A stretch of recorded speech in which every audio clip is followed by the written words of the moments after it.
Hi மக்களே, இந்த video நம்ம என்ன பார்க்க போகிறோம் பார்த்தீங்கன்னாக்கா, நம்ம இடத்த வந்து எப்படி வந்து க்ளீனாக வச்சுக்கிறதுங்கிறத பற்றி தான் நம்ம வந்து பேச போகிறோம்.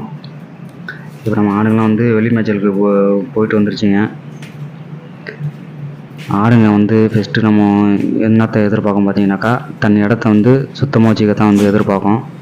அதுங்க உட்காரும் போது பார்த்தீங்கன்னாக்கா 2 காலை வந்து கூட்டி விட்டு தான் வந்து அதுங்க வந்து உட்காருங்க. அந்த வீடியோ நான் ஒன்றும் எடுக்கலை. அது ரொம்ப வந்து சுத்தமாக இருக்க தான் வந்து பார்க்கும். எந்த ஒரு பறவையாக இருந்தாலும் சரி, விலங்காக இருந்தாலும் சரி, அந்த இடத்த வந்து நம்ம வந்து க்ளீன் பண்ணிகிட்டே இருக்கணும். அப்போ தான் வந்து அதுங்களுக்கு எந்த ஒரு தொற்றும் ஏற்படாது, நமக்கும் வந்து எந்த ஒரு தொற்றும் ஏற்படாது. எந்த அளவுக்கு க்ளீனாக வச்சுக்க முடியுமோ அந்த அளவுக்கு நம்ம வந்து க்ளீனாக வச்சுக்கணும். என்னுடைய ஆடு இருக்கிற இடத்துல பார்த்தீங்கன்னாக்கா 2 நாளைக்கு ஒரு தடவை நான் வந்து க்ளீன் பண்ணி விட்ருவேன்.